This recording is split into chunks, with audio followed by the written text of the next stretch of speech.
What up, family? It's Brother Wayne back again with another word. Today I'm reading from 1 Samuel chapter 26 about King David.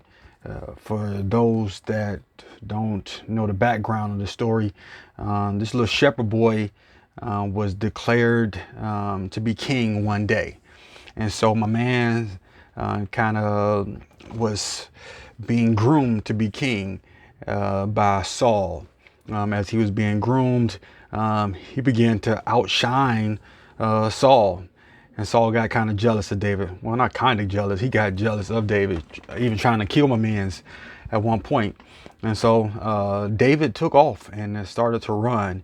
And so he's out in the wilderness, and word comes that Saul leaves the kingdom and comes looking for him.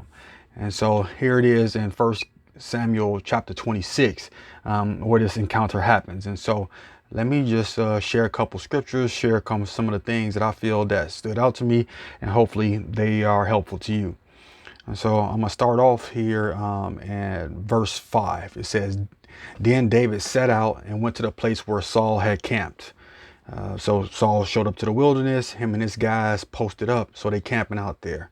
He saw where Saul and Abner, the commander of the army, had laid down. Saul was lying inside the camp with the army encamped around him. So King Saul is posted up. He got his main soldiers camped around him. And so then David hollered at one of his guys, Abishai. Actually, he puts it out there like, I'm finna go down here. I'm finna go check out this situation. Anybody want to roll with me? And Abishai said, you know what I'm saying, I'll go. So Abishai, the ride or die. He's like, whatever the case may be, David, I'm with you. And so they roll up on him. Verse 7, so it says, "So David and Abishai went to the army by night, and there was Saul laying asleep inside the camp with a spear stuck in the ground near his head. Abner and his soldiers was lying around him." So my man's is slipping. The king is slipping. He's asleep. His soldiers are asleep. They lying down. Verse 8 says, "Abishai said to David, 'Today God has delivered your enemy into your hands. Now let me pin him to the ground with one thrust of my spear. I won't strike him twice.'" He's like, all I need is one swing, Dave, and my man's is done. And so David is in a situation where he has to make a decision.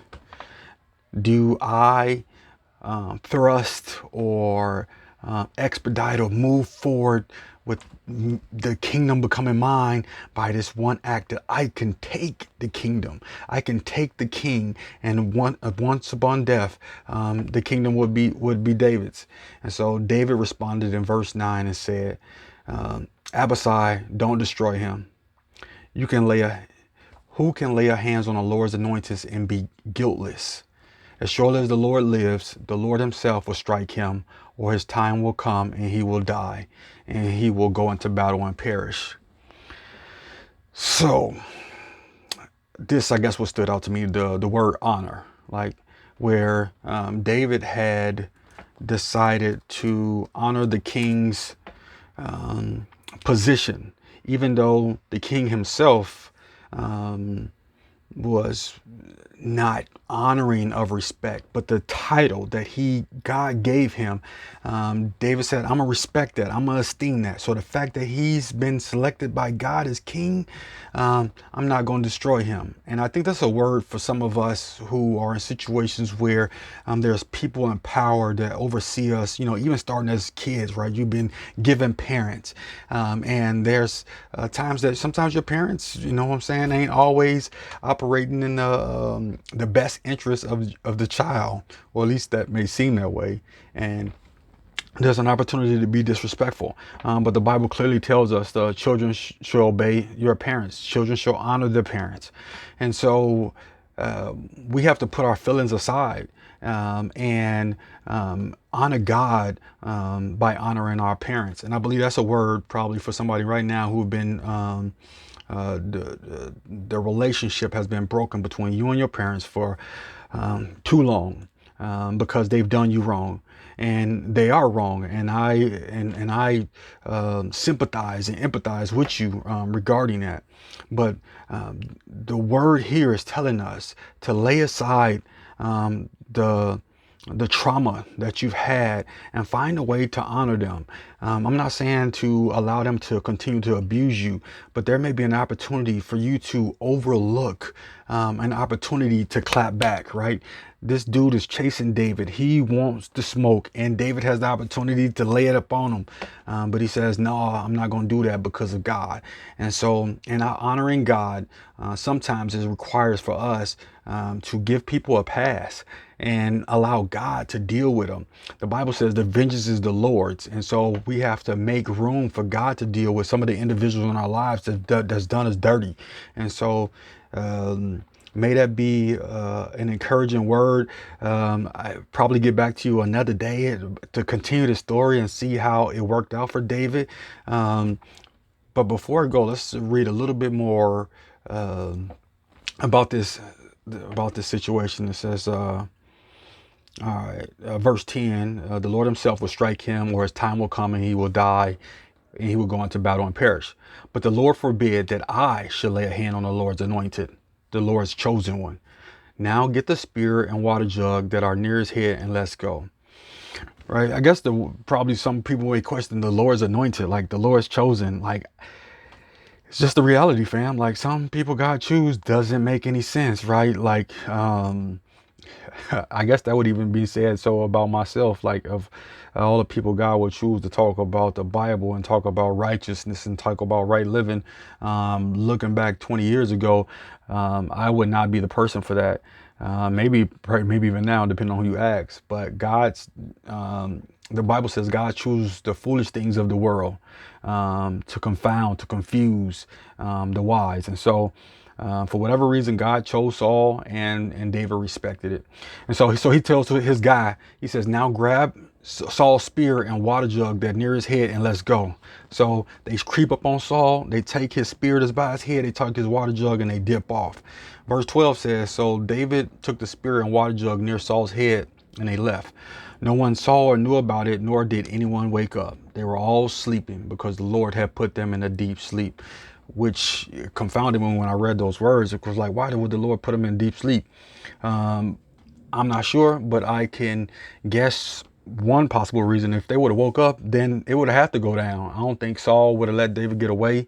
And David might have had to pop my man or slice him, whatever it is that they're dealing with swords. And so, but the Lord had put them into a deep sleep. And sometimes even maybe God gives us these opportunities to show really the condition of our heart, like to see if we're really mature. Just because we can take advantage of a situation don't mean that we ought to. And in this instance, it looked like David passed the test, that he didn't smack my man or clap my man, and he let him be. Verse 13 says, then David crossed over to the other side and stood on top of the hill some distance away. There was a wide space between them. So he goes all the way to the other side of the mountain and he begins to yell out. He called out to the army and to Abner, aren't you going to answer me, Abner? Who are you who calls to the king? David said, you are a man, aren't you? And who is like you in Israel? Why didn't you guard your Lord the king? Someone came to destroy your Lord. What have you done is not good. As surely as the Lord lives, you and your man must die. So David began to holler at Abner, you know what? You took my spot, because I was, the one that's being groomed. And so since you didn't took my spot, you over there slipping, punk. I don't know if that's my NIG version. And so he says, because you, what have you done is not good. As surely as the Lord lives, you and your man must die, because you did not guard your master, the Lord's anointed. Look around you, where the king's spear and water jug that was near his head. David made it real clear that he gave him a pass. Verse 17, Saul recognized David's voice and said, is that your voice, David, my son? David replied, yes, it is, the Lord, my king. And he added, why is the Lord pursuing his servant? What have I done? And what wrong am I guilty of? Even in the midst of being chased, David honored the king. And I believe that's a word for us in the midst of a crazy season in our lives when so many people are disrespectful. They'll jump on social media and rattle off some words about people and don't care what position that they hold. Again, something as intimate as your parent, or as esteemed as the president. Just say whatever, however. And I don't see a biblical example of that type of behavior. And so for those who call themselves Christians, I would just encourage you to withhold from that type of behavior, and allow your character to the rise to the top in a season where people need to see good examples. And I guess the last thing before I close is one of the reasons I believe that David did not kill Saul is because of the law of sowing and reaping, right? You reap what you're sowing. When you do something, they say it comes back to you, right? So if David kills Saul to take the kingdom, it's a great probability or possibility that that same thing is going to happen to David. And so be careful how you acquire or get stuff, right? If it's by ill means, it's a very possibility that that same type of craftiness may be coming your way to take back the very thing that you got. And so let's be conscious of how we move, and be honoring to God on how we do things. So be patient, trust in God. He'll make a way out of no way, and he'll come through every time. And so till next time, my friends, this is Words with Wayne, and I'm out.